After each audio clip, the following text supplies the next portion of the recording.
All right, hello everyone. My name is Disk, and in this video we have a viewer lesson coming to us from the Dubai area, which is kind of cool. We have a level 8 city of threads. So he and I did meet before the making of this video to kind of give a pre-lesson. So a lot of what we're going to talk about here is kind of just further driving those points home that we already talked about. But let's look at the talents first before we go. This is a build that I kind of helped him come up with, and we opted for some less spells in our book on purpose. So he is brand new to WoW, essentially, and also brand new to Disc. So we're kind of voting for let's have a couple less spells here, especially while you're getting going. So we're taking Benevolence over Life. We're taking Leech over Vampiric Embrace. And I'm really not mad about any of this. I would encourage maybe 2 changes on Discipline. I would really like to see you change this choice node. I forget the name of it, but the other one gives us more Radiance versus just a quicker cast of Radiance. And it's going to be a better bid for more output. And then something to consider, I forget what this one's called, but we have Long Schism, and then this one extends the duration of our dot with Penance. I think this might be good for training wheels and definitely not a bad talent while you're beginning, but keeping our dots active is something we can do with our penance as it is. So I would consider going for the Longer Schism. It's going to really buff your window, and I don't think it's a bad idea, especially while you're new at the game and at Disc. Go ahead and start the journey of practicing switching targets, because we can keep our dots active with penance as it is. That is a baseline mechanic of our dot. So taking an extra point just to keep dots active is kind of like overkill when this one does it as it is. But we're Wheel and Woe, Mindbender, of course, Void Wraith. So I did already watch this, and I kind of want to go through the process of how I review someone's video. The first thing I like to do, and that I'm going to show here as well, is we're going to look at your output. So your atonement is sailing on top. Let's just find out real quick. Yeah, your atonement's on top. This is exactly what you want. You should see shields having a little bit more play. This points to the fact that you're not using your Rapture enough. And one of the overarching themes we're going to talk about in this video is just your spell play, your usage. You have way too much downtime on your cooldowns, and your power word shield being down here kind of before I even watched the video, I'm thinking you might not be playing Rapture that much, and you aren't. So let's look now at the damage. This is more important. So Wraith and Rift, number 1 and 2, this is pretty common. I do think these could be a little bit closer together. Off the bat, I might be thinking that you have a lot of downtime on your Mind Blast, which you do, foreshadowing. And then something else that might be hard to see here is your Pet and your Rift should be way ahead of your number 3. And in proportion, they're kind of too close. So what I'm thinking is you're having loss with the Wraith, you're having loss with the Rift, and their output is kind of a little too close to your Dark Reprimand. So already off the bat, I'm thinking we might be sitting on Mind Blast too much. And off the top, I'm thinking we might be missing Torments here. So I know we talked about this already. A 6 Torment is going to be a really good number to aim for with once you have more haste.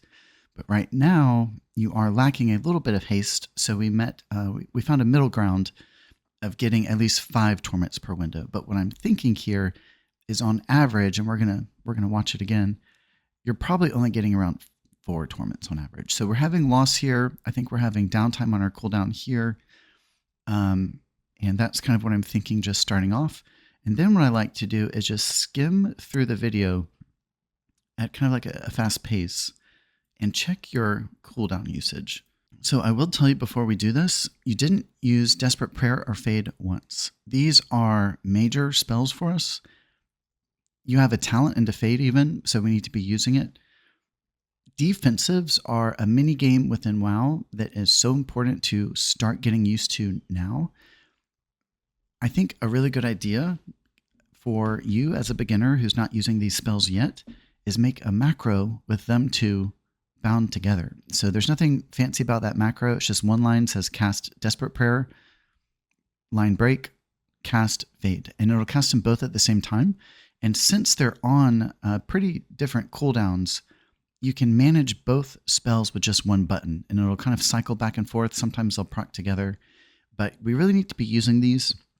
And the idea is to use them when you're targeted with something that's single target, or use them if you're if it's a group-wide damage from like a boss or a mob. And you really always want to use something. Fade is pretty free. It's a relatively short cooldown. So yeah, we need to be using Fade a lot more, especially maybe on open, even when you're getting dots out during the gather.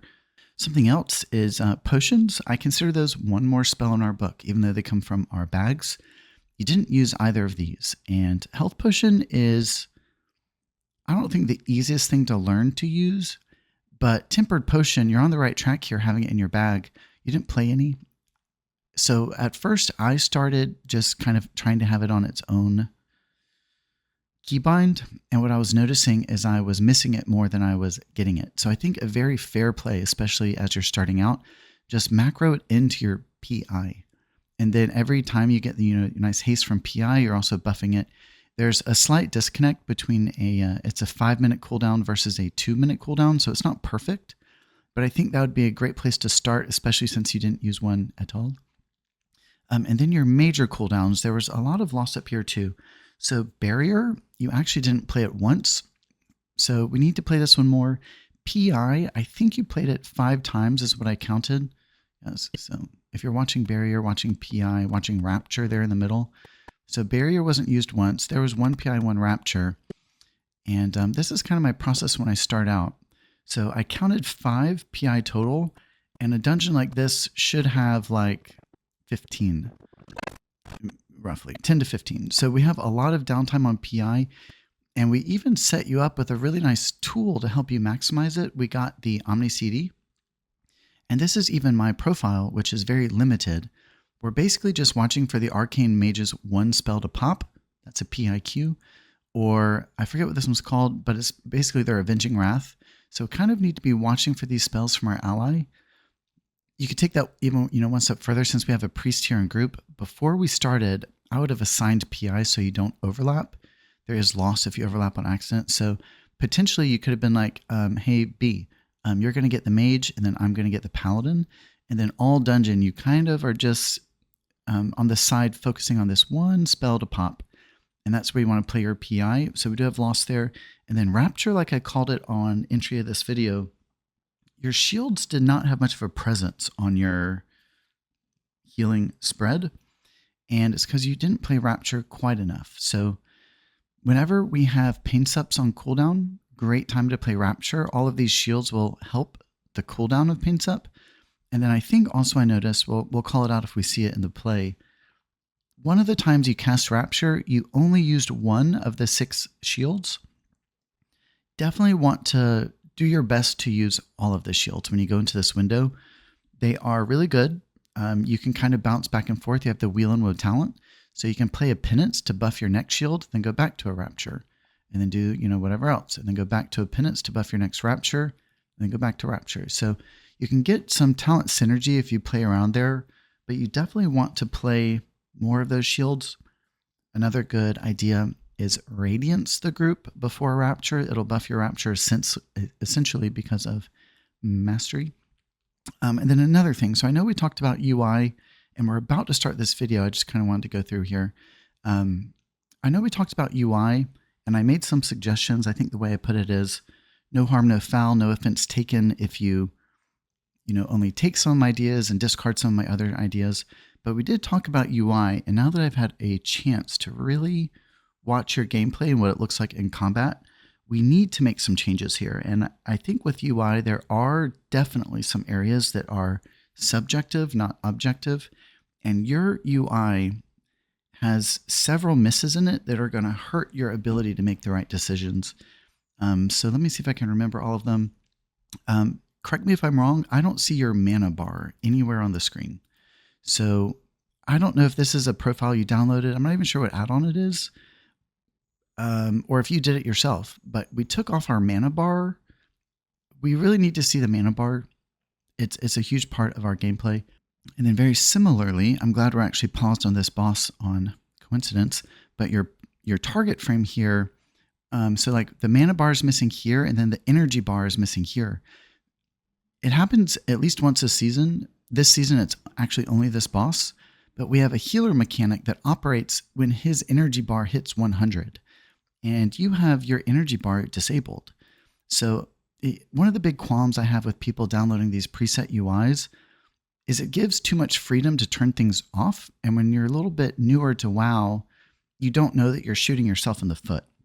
So I really do stand by default UI. I know that might sound crazy coming from me, but we do need things like add-ons for our party frames, tracking timers. But when it comes to the player and target base UI, it's perfect. It's really all you need. I would consider reverting this because you're losing your mana bar and your energy bar. I don't know how that happened. Your cast bar, I would consider maybe making the color difference a little more dramatic so you can clearly see your cast. Gray on gray, it makes it a little bit invisible. I know we talked about your totem frame. I think you turned it on, but it looks like in this video maybe you turned it back off. But you're using a weak aura to track the duration of your pet and rift. A weak aura, and we do see it in this video, cannot track those timers accurately. There's not an API a weak aura can follow for totem duration. So we really need to turn the totem frame back on and get away from using weak auras for too many of our UI elements.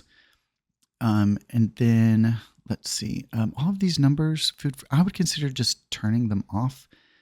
It eats up, what is that, 5% of the screen, and it's not something that adds to the play. It's not going to help your decisions. It's too fast to read it. I would definitely consider turning off the numbers. And I think there was one more thing I wanted to say with UI.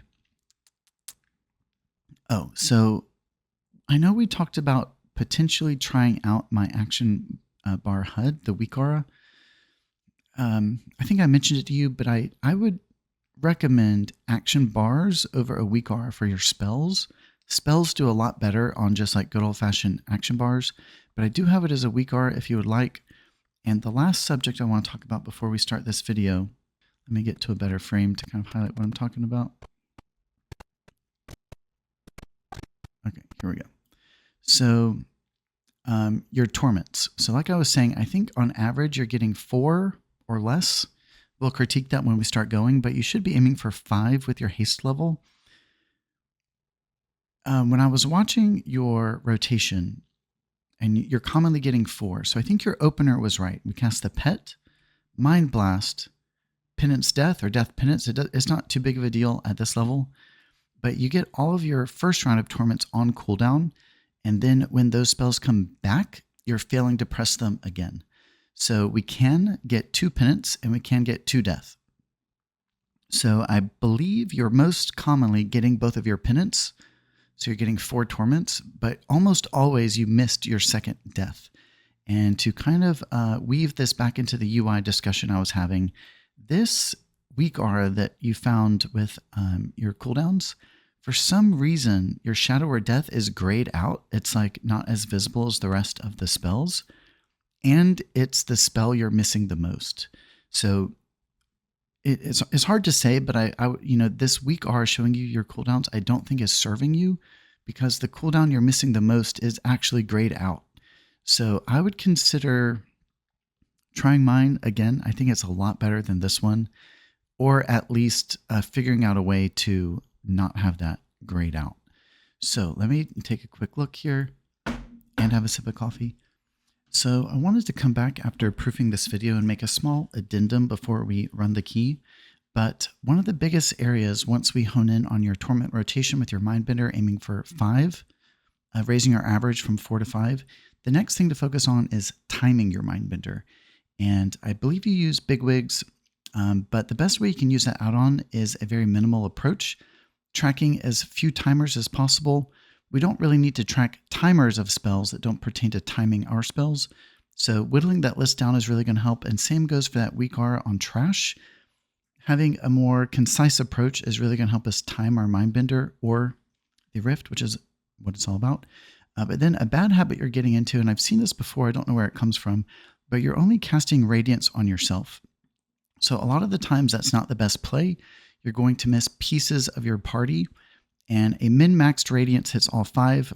And consider using party nameplates, seeing who's in the most central part of your cluster and Radiance them. It is a short-range heal, and you have to hit the person most centralized in your party cluster. And then back to your action bars, your weak R little combat HUD there. There's a couple spells that you didn't play in this dungeon that I want to highlight again. And they're not even displayed on your screen, which is a problem with that I have with this weak aura. But we do have 2 talent points spent to Holy Nova. I don't think I saw you play that spell once. It is situational, but I didn't see you play it. And then Psychic Scream and Fear, huge spell for us. There's a lot that goes into min-maxing it, but it is our interrupt, and we should be trying to get at least 1 per pull. My KUI nameplates, if you're interested, has a really good system for maximizing fear, but I don't see it on your screen, and you didn't play it. And then same with Mind Soothe. You may have it keybound somewhere, but I don't see it on screen. Wasn't necessary for this specific run, but it is used in here quite a bit. So a couple of changes to be able to see our spells better, I think will do you good. Yeah, okay, so I think that's all I wanted to talk about. So high focus on our torments, high focus on priest mechanics, high focus on dungeon mechanics. I think we already highlighted the UI elements.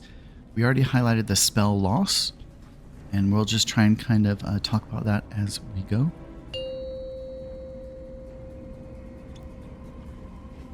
Five, 4, 3, 2, 1. I also think you have this atonement tracker that shows a numeric. I would consider turning that off now that you have my bars. One less thing on the screen is always valuable, especially if it's in the realm of a redundancy. We really want to save as much screen space as possible. Redundancies do not have a place. Oh, let me maximize this. What the hell am I doing? I'm just going to so I do this as a stop and go, and I'll try and keep it calm. But like I was just saying, we really want to keep as much screen space open as we can. So this atonement tracker, I would consider ditching it. The timer for your buff, I would consider ditching it because it's over here. That's a redundancy. We can see the timer there. It's also somewhat irrelevant. And then this we call messages. I think you're using bigwigs. Don't quote me. But these timer add-ons splash messages for everything. And the best practice with those add-ons is to minimize how many spells you're tracking. So if you could eliminate 50% of the spells you're tracking, that would do you a lot better. But these messages compete with nameplates. And we really want this area of our screen dedicated to nameplates only, no exceptions. So we don't really want messages. They serve no purpose. And then just one thing on UI while we're stopped here. Also in the theme of less is more, kind of keeping as much screen space open as possible. We want kind of like as much calmness as possible. We don't want a lot of, what I'm getting at is flashing numbers and like an overwhelming quality of data. So I don't really think we need to see anything but a health percent. We have a value here with 2 points past a decimal. So all of these numbers are literally flashing at you, and it's irrelevant. As an execute class, all we need to know is if we're 20% or less, that's for execute. So a percent's really all we need. And then I also, I saw, here, let's just play. There's a little bit of redundancy with your spell tracking. So this is really important, and it might have been a weak R I gave you, so we'll revisit this. But you're tracking the cooldowns of the mobs, really good idea. But you're tracking for every mob, every spell, which is overkill. So in this first pull here, the only spell we need to track, there's only one. So we want everything else off the screen if possible. It is this one on the big guy, the Swarm Guard, the one that looks like that one. It's like bees. I would encourage turning everything else off except that one, and because that's where you have to time our heals. Okay, so here's our Mindbender and the Torment counter I gave you. So that was a 5 Torment window, pretty good. I was distracted as we started. But yeah, here's a redundancy. I might have done this to you. Let's troubleshoot it. But you're tracking that spell here and here. I don't think we really need that.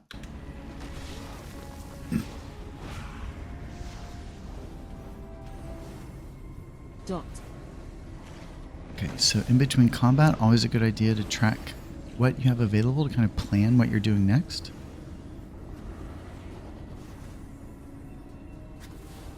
Oh, shit. Okay, so big pull. Again, all I would be tracking is this group-wide dot that comes from the Swarm Guard. This one, I would turn off every other spell here. We only need to track one. We're at 3 torments. Yeah, we're at 3 torments and your death was available. So I'll try and pay attention more the next time. But I believe you're getting your first death, but you're very commonly missing your second. So aiming for 5 torments here. And ouch. So whenever I die, especially if I have a replay to watch, I revisit what happened and think, is there anything or what could I have done differently to save my life there? And you had a couple. So just to revisit the subject of defensives and health potions, you had both your defensives and a health potion. That is all you would have needed to recover.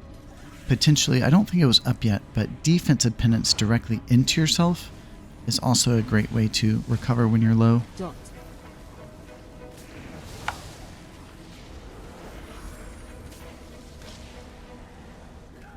So potentially there, I would call that trying to pick up the recovery.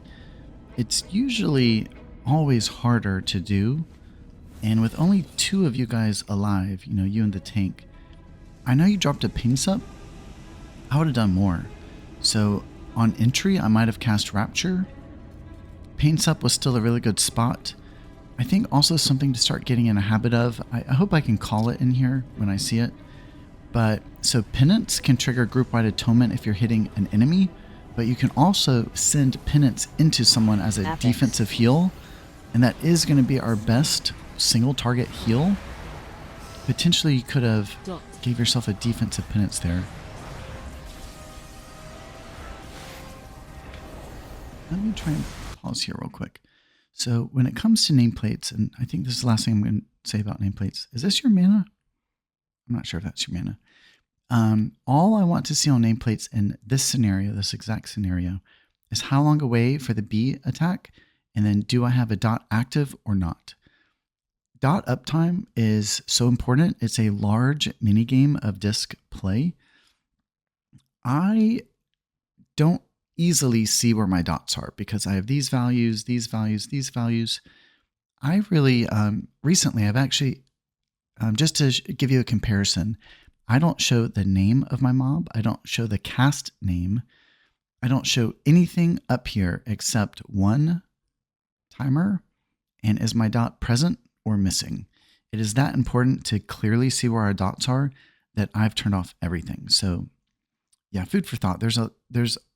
It's not as bad as some that I see. It's actually fairly good, but you could clean this up a little bit if you were interested. And I'm not sure if we talked about it in our first lesson, but user's choice, I think it is worth your while as a disc priest to turn on party nameplates. Okay, let's see. I'd be attacking the big beetle here. Let's see where your target goes. Let's try and watch your Mindbender this time. So on a pull like this, I would Mindbender Rift Penance. Good utility play. There's a lot of lesser mobs, and we can get a good damage grab if we send our Mindbender out quickly. And that was pretty quick. I think you're going to get hit. Yep.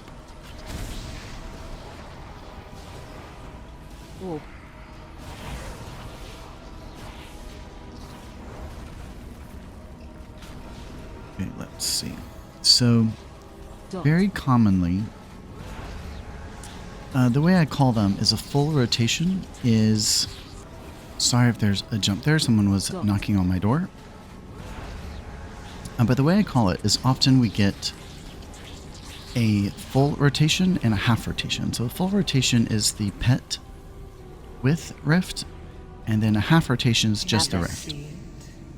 And in a lot of pulls, we can get 1.5. So what I would have liked to see there is your Mindbender and Rift, and then to close it out, a second Rift. And if you watch that area back, you kind of sat on your Mind Blast there and had some loss. So on pull here, I usually like to go straight into a full rotation. So Mindbender and Rift. I would call this too much downtime. You're losing uptime. And then when it comes to your bigwigs and your timers, it was a subject I touched on a moment ago. But when it comes to your timers here, it just makes more sense to me to only track the indoctrination. So instead of all these other minor attacks, like I don't know, so there's only one spell here that we have to time our spells to, and it's the indoctrination. So instead of having 5 or, five timers we're tracking, and the theme of less is more, this is good timing. It's a little bit better, in my opinion, if you only track the one spell that has to do with your timing.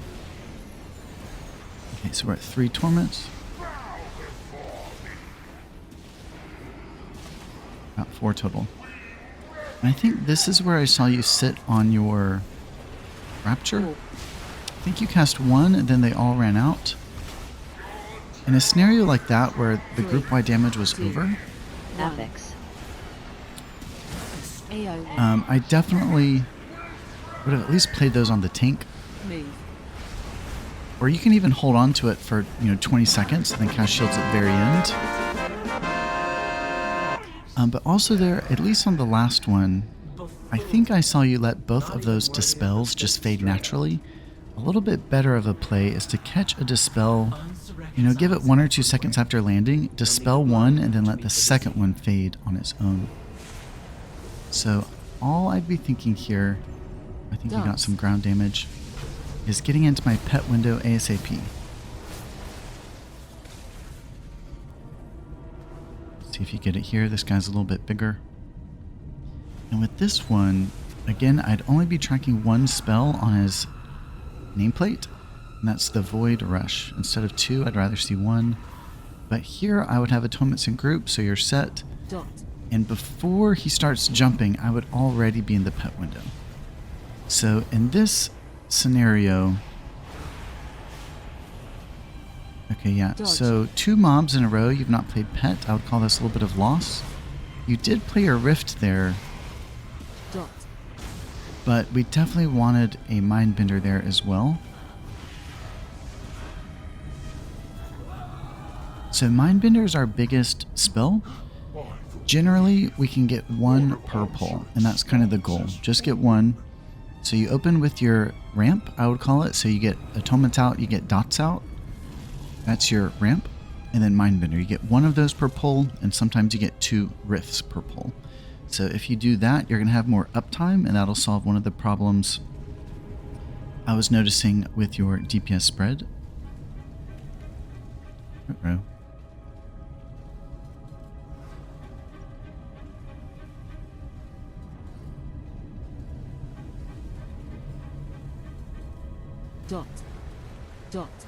Here, being that you're a little bit late to the pull, the best play you could have had is drop barrier literally as you're running in to protect from that first attack.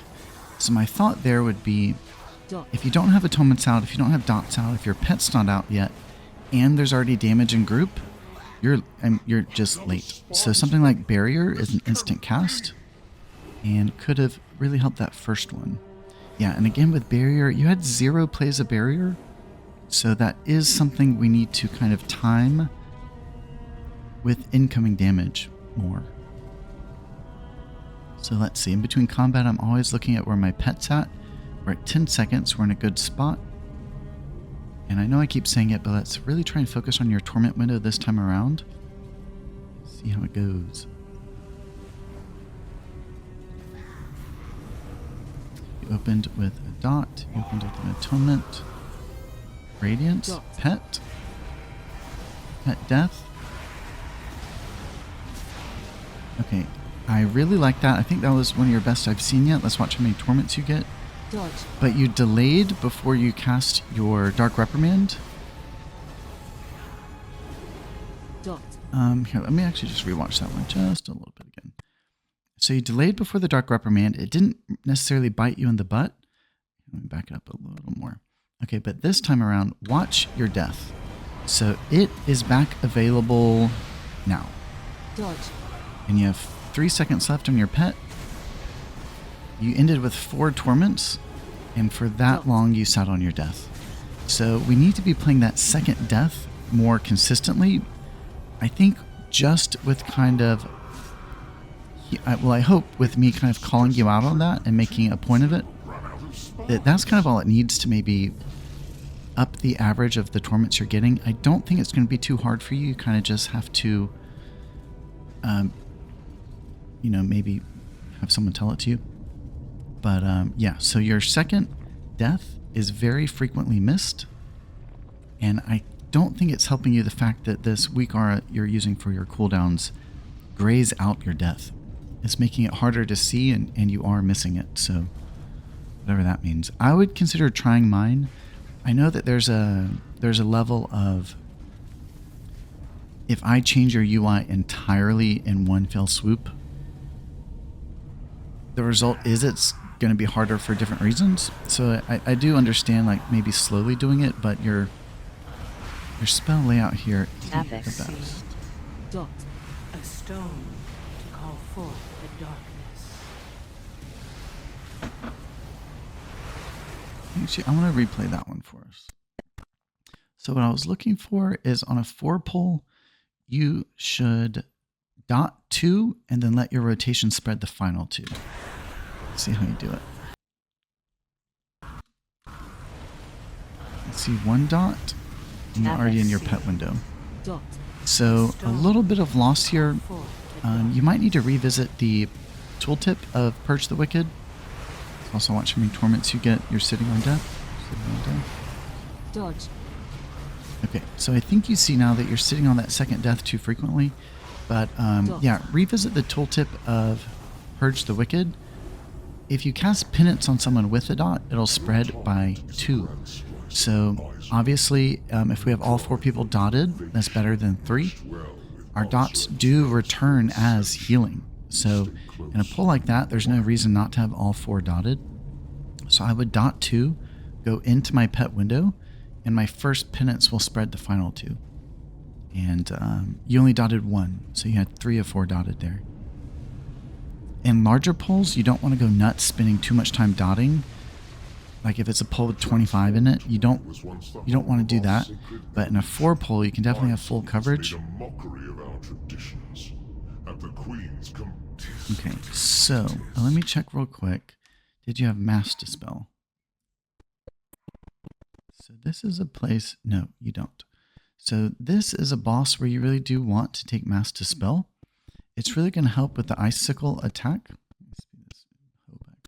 It's going to help with the Icicle attack. I think at this level you can get by, but also at this level is when you should be practicing, correct technique.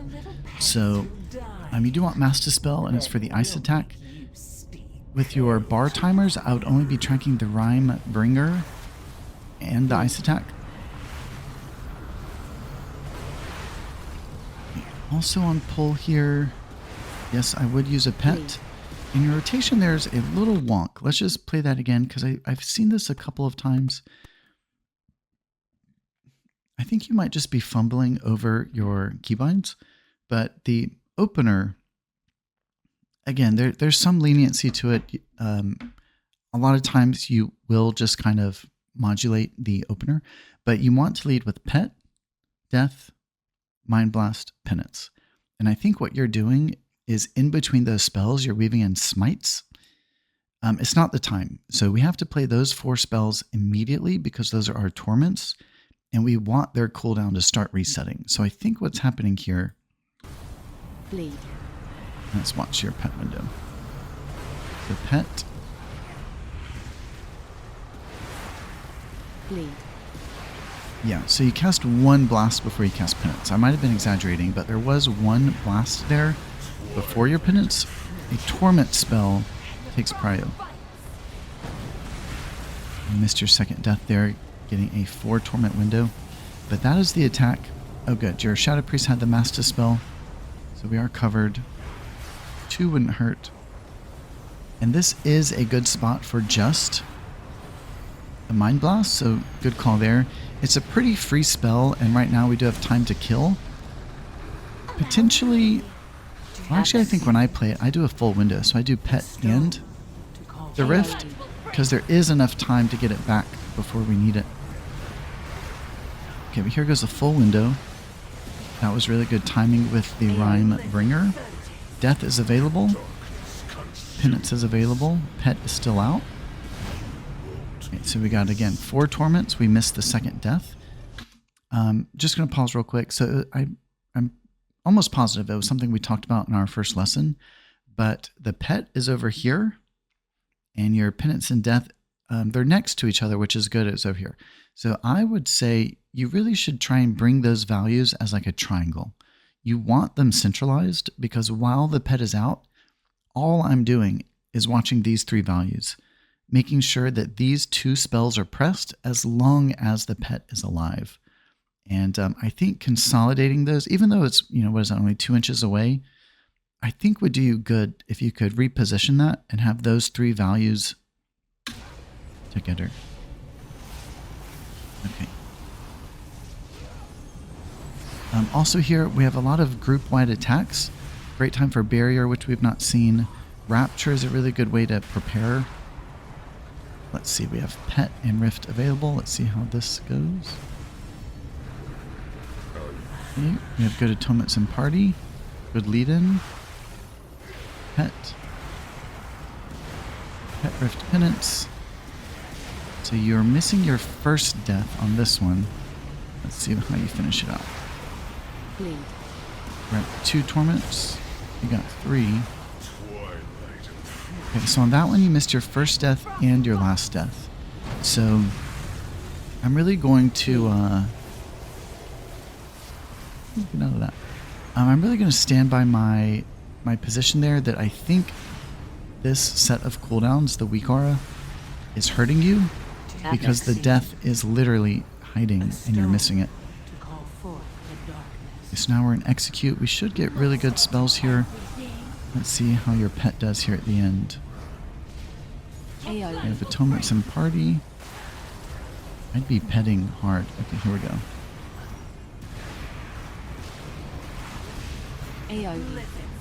Okay, we had 2 deaths from the Execute. That's good.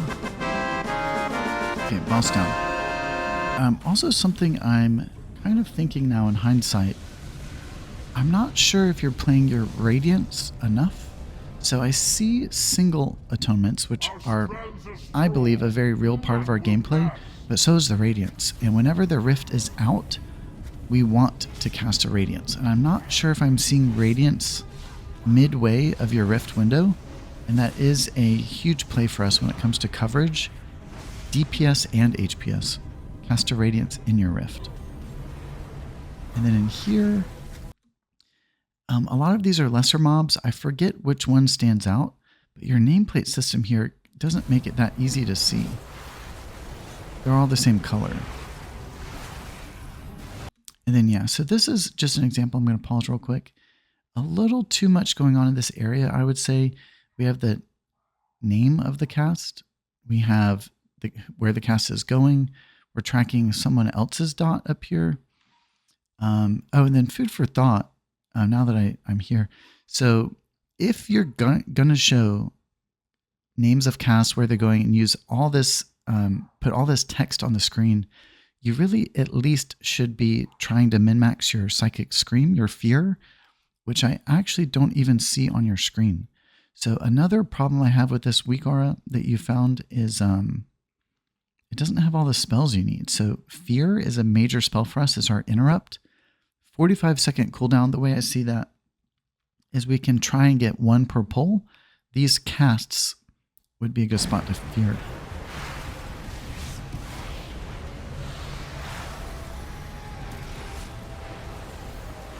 Let's see, your pet window, you're at good solid 4. That whole time you're sitting on death. So just as we're setting up for the next pull, just kind of revisit the subject. Mindbender, Death, Rift, Penance, Smite, Smite, Smite, Smite, Penance, Smite, Smite, Smite, Smite, Death, Penance. So you do want 1 more death. 1 goes at the front, 1 goes at the back. penance. One goes at the front, one goes at the back. 2 of each. Okay, so we have all torments available. Let's see what happens with your second round of penance and death here. Okay, you got your penance. Here's your second death. Ooh, you got it. Okay, it was a little late though. So you did get 1, but that could have been a 6 torment window because death resets when in execute range. So you did still have lost there. And if you don't know what I mean, revisit that talent about Shadow or Death. If you hit someone under 20%, you get a free second cast. So let's see. Atonements are out. Pet is out. Death is up.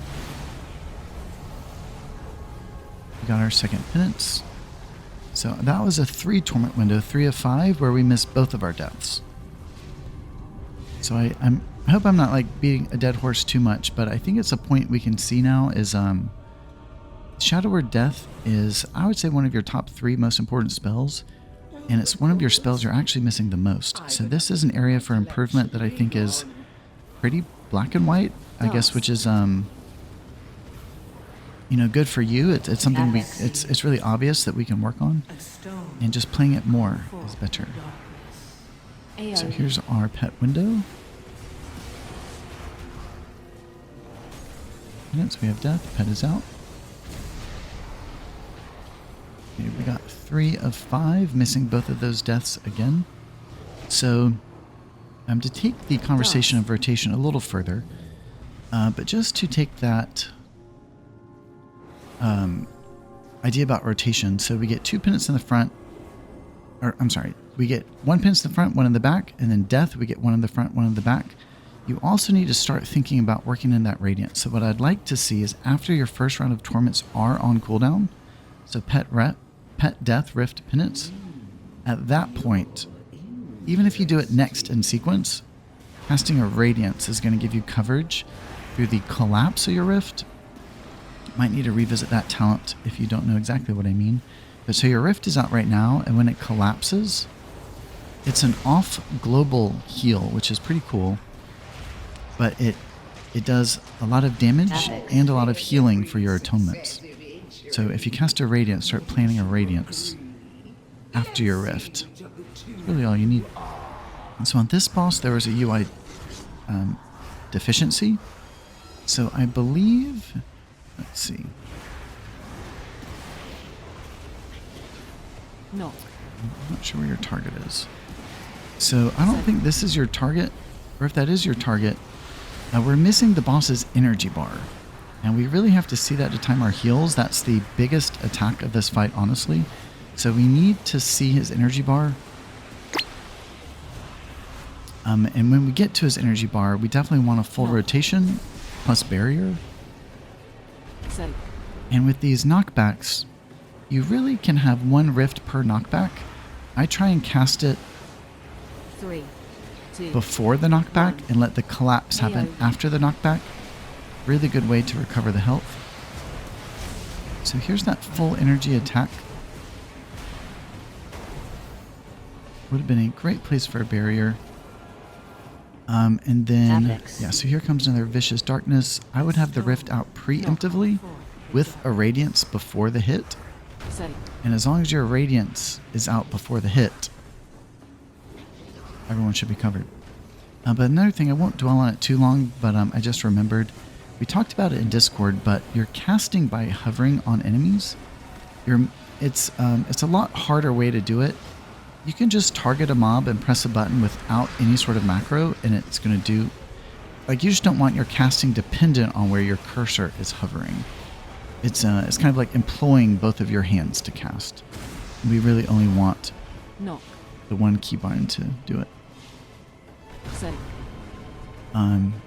So I'd have to watch this back to watch like how you timed your spells, but a boss like this, well, all bosses honestly, is all about how you time your spells. And if it's kind of just a back and forth cycle, so sometimes I get the rift with the pet, sometimes I just get the rift. So it's a back and forth of full rotation, half rotation. Your pet's out on this one, which is really good. 5 torments, which is great. But all I'm doing here is tracking the Vicious Darkness and his energy bar. whenever the vicious darkness is approaching, when it comes to the timing, you just want the rift out first. And ideally you cast a radiance before it as well, before it goes off. But pretty good. A little bit of UI change there is really going to help you.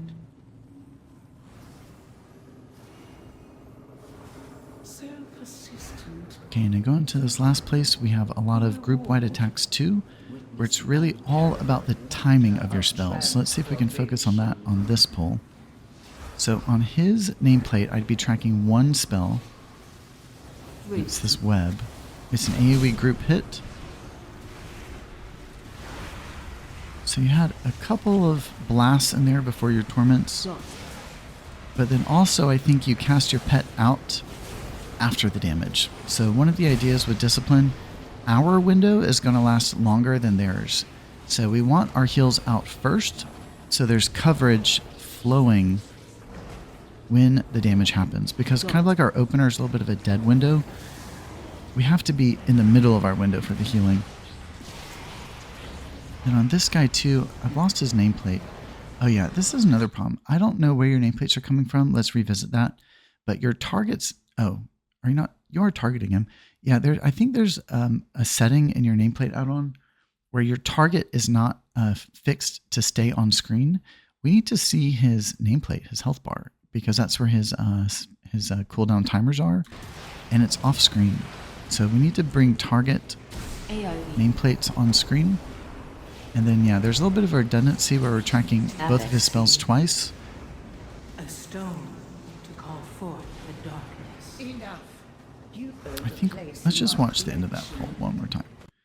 So what I want to see is when your Mind Blast came back.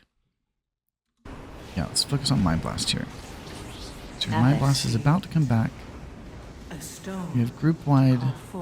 Well, he was dying, so maybe it's not too big of a deal. But so one thing I would have done is I would have cast the rift even though he was dying, and then I have a macro to cancel the rift to make sure it doesn't collapse after that death.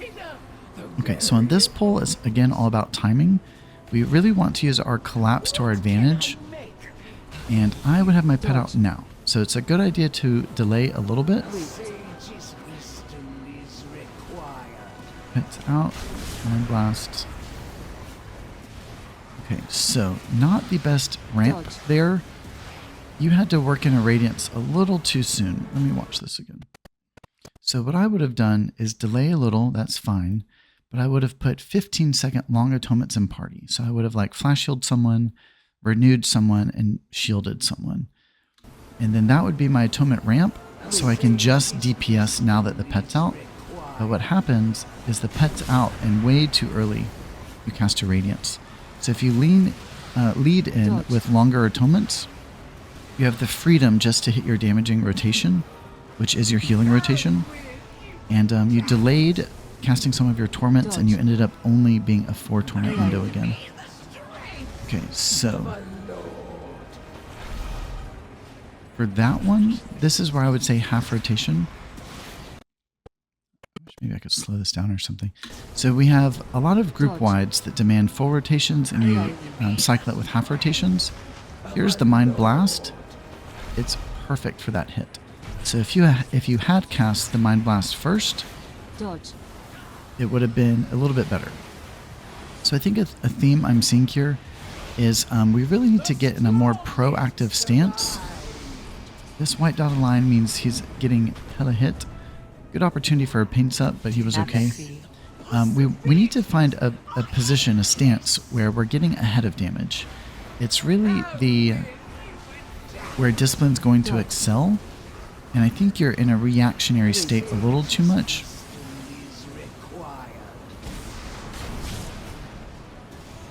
This is good.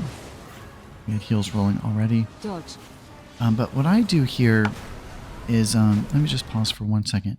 Since timing is so important, and timing is also something I'm giving you critiques on, I mentioned it earlier, but with bigwigs or whatever this is you're tracking spells with, you're tracking every spell. And, you know, these timers, the purpose they serve is to help us time our spells. And some of these don't pertain to timing our spells. So there's no point in tracking the shifting anomalies. I would say track Splice, track the ground slam of the webs. So if we have one less here, it's going to help us time our spells by like having less to worry about, kind of thinning the list down a little bit. But we need to find a stance. Maybe we can use this to help us where we're playing our spells before the damage happens. What can I make? Dodge. Okay, so it looks like we have a half rotation here, just the rift. Radiance mid-rift, perfect, and the collapse. And that was an example where I saw your weak R for the rift was up, but it's inaccurate, so really recommend going back to native frames for your totems. Let's see, so boss is dying. It looks like we have a half rotation. I would play the half rotation now, knowing that the slam is less than 10 seconds away. Okay, you did. Okay, good. So here all I would do is Radiance. Perfect, you did. And the Rift Collapse hella helped us. Oh, and I think I saw this once too before. Not too much of a problem here since boss is dying, but a lot of times we want to play Rift without the pet, but we never really want to play the pet without the Rift. And I think I saw that more than once in this key. I didn't highlight it. But there at the end, potentially totally fine just to go for a damage grab. But we never really want the pet without the Rift, but we can have the Rift without the pet. So to kind of wrap things up here, I think in conclusion, some of the biggest things you should focus on to improve your gameplay is prioritizing your torment spells, making sure you're striving for at least 5. And then I think the next thing you can do to really advance your practice is hone in your tracker add-on for boss timers. Hone it in, whittle that list down to help you time your Mindbender. So it's really all about getting these torment spells, but then to take it one step further, you have to time those spells appropriately. So between bigwigs for bosses, and then that little weak R to track trash cooldown timers, whittling those down to make it a little bit more clear and concise when to time your spells, I think will really do you some good. And then just making sure we're getting more spell play overall, making sure we're casting a Radiance during our Rift window. And just doing those handful of things, I think we'll see a lot of gameplay improvement. But if you're interested in a lesson like this, please go check out my Medify. If you're interested in any of my UI elements, please consider joining the channel as a member. But that is it for this video. Hope you got something out of it. Please have some questions for me. And until next time, Disc out.